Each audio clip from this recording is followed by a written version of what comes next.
Biaya transfer murah tentu menjadi pertimbangan bagi masyarakat ketika ingin melakukan transaksi atau transfer dana dari bank ke bank atau mungkin juga dari bank ke fintech dan sebaliknya. Tentu ini menjadi sebuah pertimbangan bagi masyarakat ketika ingin melakukan transaksi.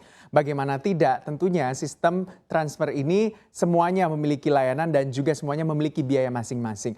Fintech dikenal murah, perbankan juga ternyata juga bisa dikatakan selama ini harganya sekitar Rp6.500. Nah, seperti apa sebenarnya peta persaingan begitu ya untuk transaksi atau sistem transfer antara fintech dan juga perbankan? Kita ulas hari ini. Adu transaksi murah bank versus fintech. Seperti yang kita ketahui bahwa per 21 Desember 2021, Bank Indonesia resmi meluncurkan yang namanya BI Fast. Jadi ini BI Fast adalah sebuah sistem yang menggantikan clearing. Kalau mungkin Anda selama ini lebih terbiasa dengan clearing atau juga RTGS, RGTS begitu ya. Nah, inilah nantinya juga sistem yang menggantikan sistem clearing itu. Selama ini kita ketahui bahwa biaya transfer antar bank, misalnya saya nasabah Bank Mandiri, terus misalnya ya saya mau transfer ke Bank BCA begitu, itu kan ada biayanya sekitar kurang lebih Rp6.500 per transaksi kalau Anda beda bank gitu kan.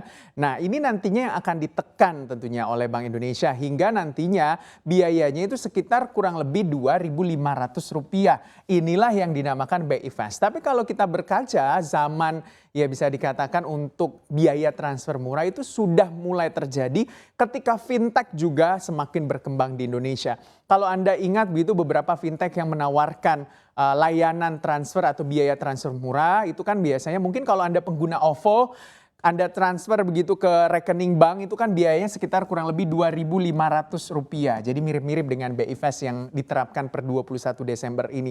Lalu kalau misalnya Anda transfer menggunakan Dana atau Anda pengguna Dana ya, aplikasi Dana ke perbankan begitu, itu ada kan layanannya sekitar kurang lebih 10 kali gratis untuk biaya transfer dari Dana ke perbankan atau ke akun bank. Lalu kalau Anda misalnya juga menggunakan Flip, ya ini adalah sebuah aplikasi juga yang sedang booming saat ini karena menawarkan gratis biaya transfer. Otomatis juga ini sangat menggiurkan bagi para orang-orang atau mungkin nasabah ya bisa dikatakan yang memang sangat aktif bertransaksi melakukan transfer. Karena kalau dihitung-hitung Rp6.500 misalnya ya biayanya dikali 10 kali misalnya dalam sehari melakukan transaksi tersebut ya sudah Rp65.000. Kalau misalnya 100 kali ya Rp650.000.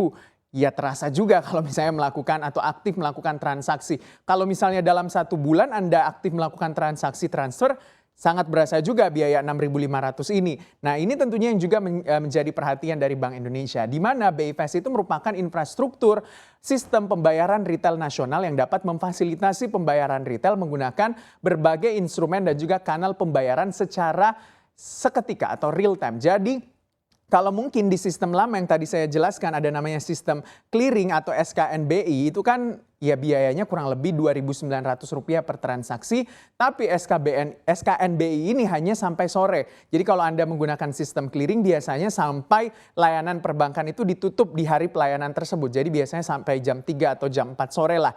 Nah, ini tentunya tidak memudahkan bagi para nasabah ketika ingin melakukan transaksi dengan nominal yang cukup besar tentunya. Nah, ini yang dia menjadi perhatian BI sehingga meluncurkan yang namanya BI Fast. Jadi BI Fast ini biaya transfernya dari bank kepada nasabah itu jadi bisa dikatakan Rp2.500. Kalau dari kalau misalnya ada juga yang Rp19 dari peserta kepada bank begitu itu Rp19 per transaksi. Jumlah dana maksimal yang ditransfer atau dilakukan transaksi setiap harinya adalah Rp250 juta di mana BI juga melihat bahwa bisa saja ketika ini diberlakukan diantisipasilah BI Fast ini bisa terjadi 30 juta transaksi per harinya dengan 2.000 transaksi per detik.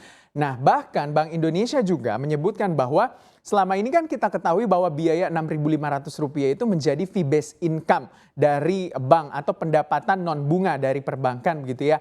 Nah, Bank Indonesia juga meyakini dengan penurunan biaya menjadi Rp2.500 ini tidak akan mengurangi yang namanya fee based income dari perbankan. Kenapa itu terjadi? Karena orang atau volume transaksi akan jauh meningkat. Jadi yang lebih dilihat adalah jumlah transaksinya yang semakin besar dikali Rp2.500 otomatis juga besar juga fee based income untuk perbankan. Jadi tidak akan mengurangi fee based income yang selama ini didapatkan oleh perbankan. Jadi kalau kita bandingkan memang ini adalah sebuah sistem yang diluncurkan oleh Bank Indonesia supaya lebih memudahkan transaksi, utamanya mungkin transfer dari nasabah ke nasabah lain atau mungkin dari retail ke lain gitu ya, ke retail lainnya. Nah, inilah instrumen tentunya yang digunakan. Rp2.500 per harinya. Apa sih atau bagaimana tentunya sebuah bank atau ya unit usaha syariah misalnya UUS ketika ingin masuk begitu ya ke kepesertaan dari BI Fast ini. Kalau kita lihat sebenarnya kriteria-kriteria yang ditetapkan oleh Bank Indonesia, yang pertama adalah mengenai kriteria umumnya, yaitu soal aspek kelembagaannya. Yang kedua adalah aspek kinerja keuangannya. Jadi melihat juga bagaimana likuiditas dan juga tentunya kesehatan dari perbankan tersebut atau lembaga keuangan tersebut atau unit usaha syariah tersebut. Dan juga kapabilitasnya juga dilihat atau menjadi kriteria umum dari sebuah lembaga keuangan ketika ingin masuk ke kepesertaan dari BI Fast. Lalu kriteria khususnya harus memiliki contribution, terus collaboration atau berkolaborasi juga, capability, dan juga yang terakhir adalah champion in readiness. Tentunya ini juga menjadi perhatian dari Bank Indonesia ketika sebuah lembaga keuangan ingin masuk ke kepesertaan dari BI Fast. Nah, di 21 Desember 2021 ini ada kurang lebih 18 bank umum konvensional dan juga 4 unit usaha syariah yang masuk ke dalam peserta BI Fast tahap pertama.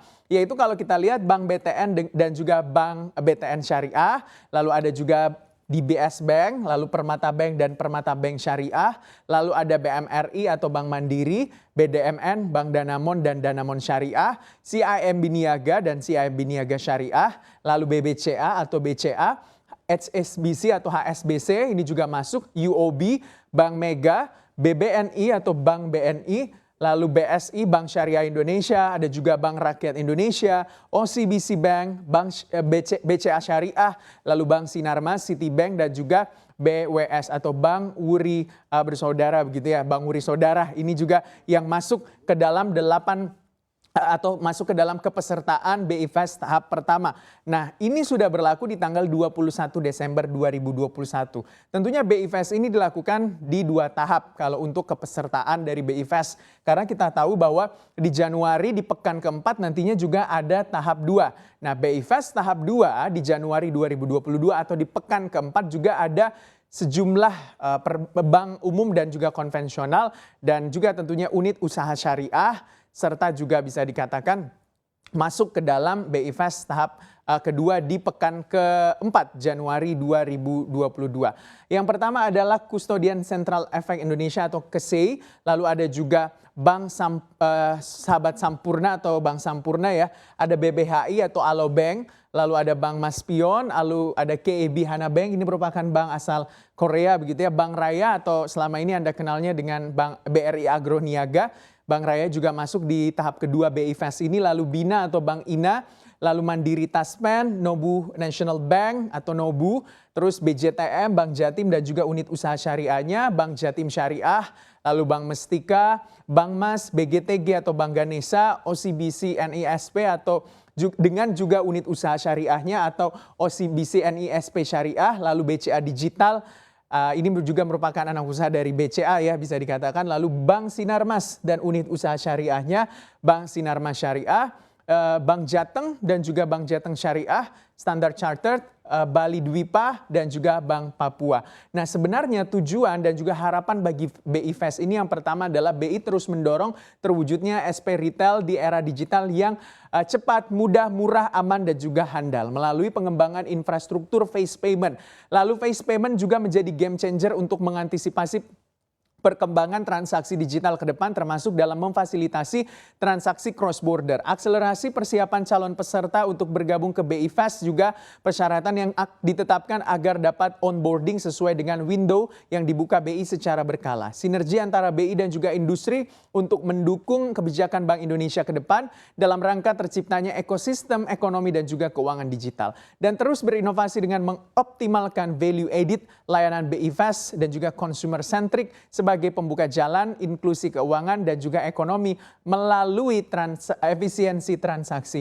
Memang persaingan begitu ya antara bank dan juga fintech dalam hal biaya untuk transaksi semakin terbuka lebar dan juga kemudahan untuk melakukan transaksi atau transfer antara satu nasabah ke nasabah lain juga ini menjadi perhatian dan juga ke depannya diharapkan dapat terus mendorong yang dikatakan adalah era digitalisasi di sistem pembayaran di Indonesia.